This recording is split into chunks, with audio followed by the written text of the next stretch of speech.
Olá, meu nome é Hahnemann Arruda, sou médico e tenho foco em trazer para vocês informações a respeito da especialidade de gastroenterologia. Hoje vou apresentar para vocês um tema muito interessante a respeito do glúten e as suas complicações. Afinal de contas, quem já não ouviu falar que o glúten é inflamatório, que ele causa inchaço, que ele deixa a pele ruim, entre várias outras questões que eu vou desmistificar para vocês, trazendo um pouquinho aqui de ciência, conteúdo com base em artigos científicos e referências bibliográficas. Então, o que é o glúten? O glúten, ele é uma reserva biológica presente nas plantas. Ele está presente no trigo, no centeio, na cevada, e ele é composto principalmente por duas proteínas que, ao entrarem em contato com a água, forma um elemento de aspecto de cola, e graças a ele, os alimentos eles podem ter aquele aspecto elástico, fofo,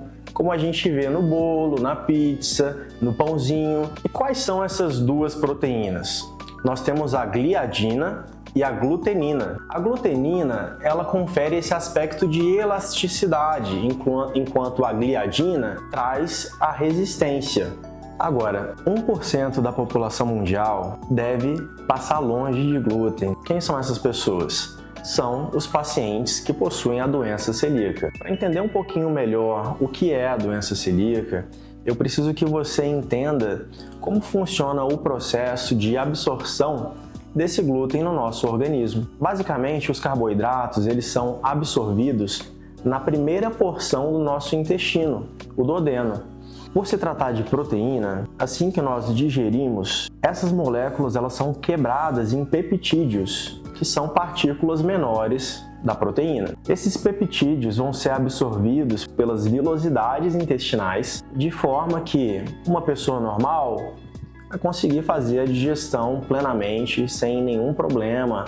Então, para pacientes não celíacos, não existe nenhum problema no consumo de glúten. Agora, para pacientes que apresentam essa doença autoimune, vai haver uma complicação, que é a ativação dos linfócitos TCD4. Mas aí você me pergunta, tá, fiquei confuso, o que são esses linfócitos TCD4? Basicamente, eles fazem parte da resposta imunológica do nosso corpo frente a algum agente externo, possivelmente agressor. Então, o nosso corpo não identifica o glúten como algo que faz parte da nossa alimentação habitual. Essa resposta resulta na ativação de linfócitos T e de anticorpos antigliadina e antitransglutaminase. Isso vai fazer com que o nosso corpo se torne inflamado. Esse processo leva a uma inflamação intensa, atrofiando as vilosidades intestinais, que são as responsáveis por fazer a absorção desses nutrientes, causando sintomas como inchaço abdominal, gases, dor abdominal, distensão, diarreia e, em alguns casos, constipação. Por isso, é muito difícil você fazer o diagnóstico de uma doença celíaca, porque ela se confunde com inúmeras outras patologias presentes no nosso sistema gastrointestinal. Ela pode ser facilmente confundida com uma doença inflamatória.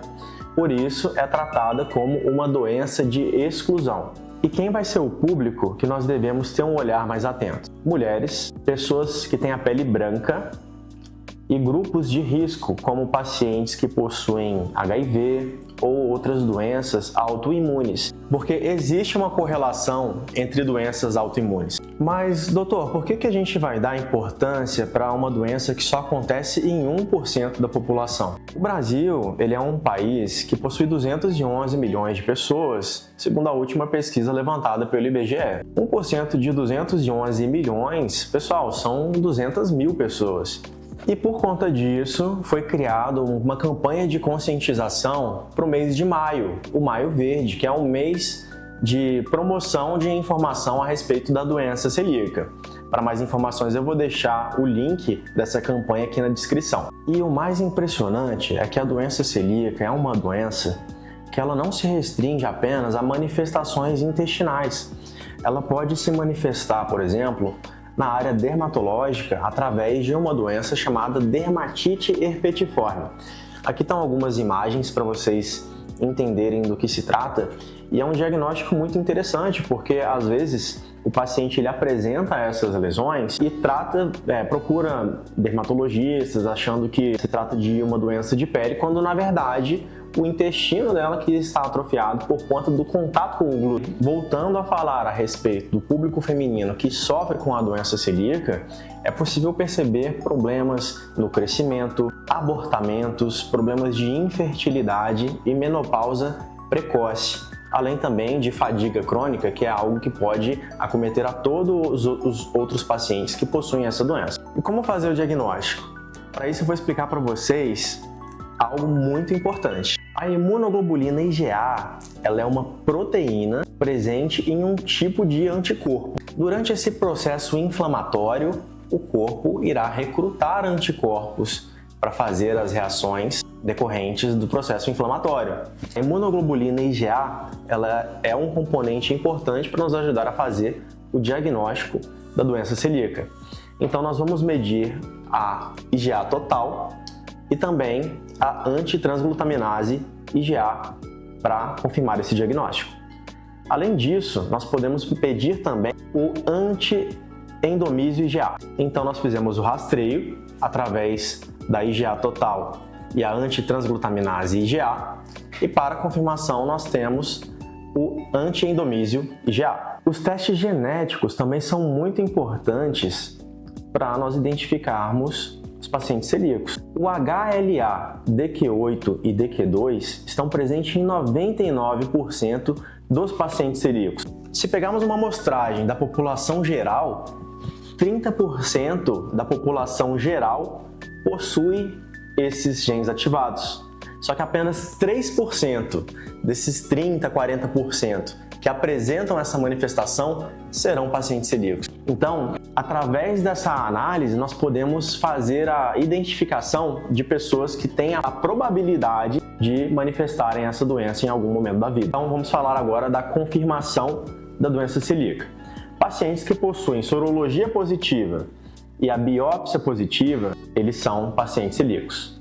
Pacientes que apresentam sorologia positiva e biópsia negativa, eles podem ser pacientes celíacos.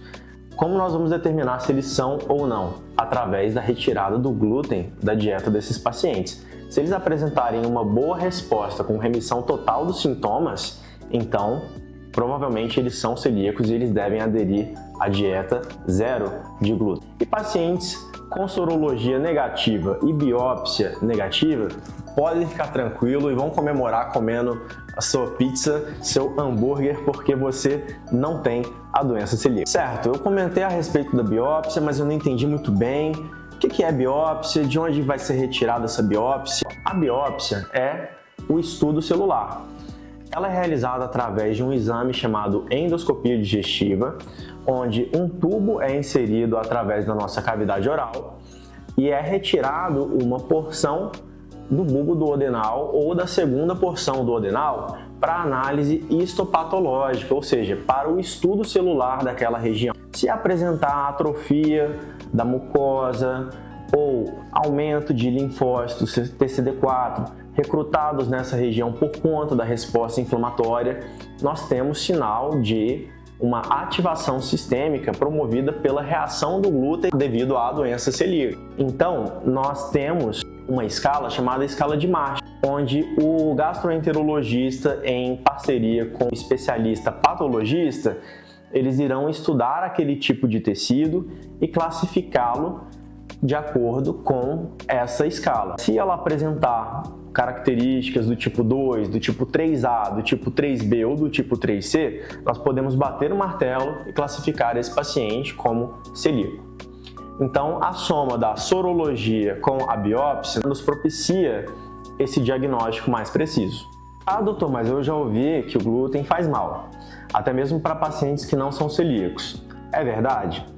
Pessoal, hoje em dia existem várias pesquisas sendo conduzidas nesse sentido. Uma pesquisa de Harvard, conduzida pelo Dr. Alessio Fasano, demonstrou que o glúten pode promover um aumento da permeabilidade intestinal, levando a processos inflamatórios.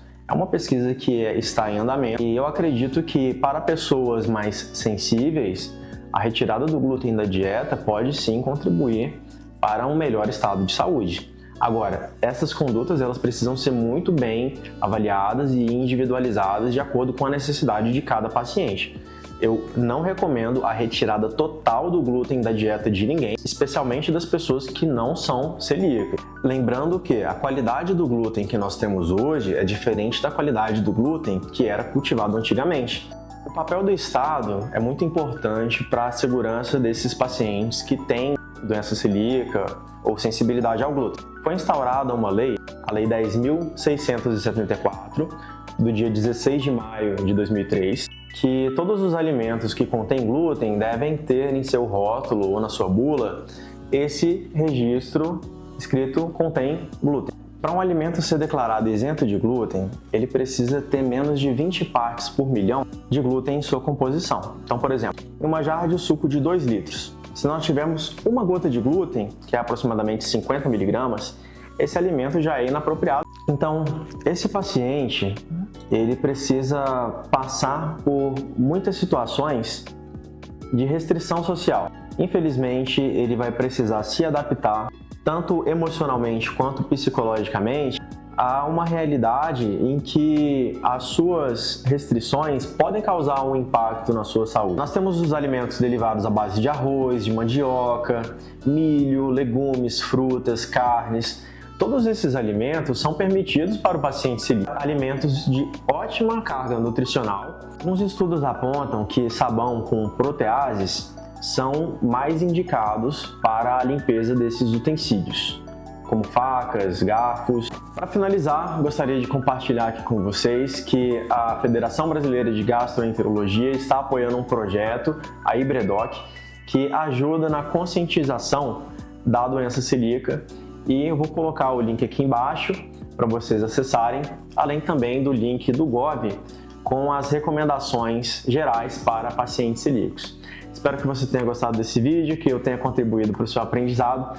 Se gostou, se inscreve aqui no canal e me acompanha para mais novidades.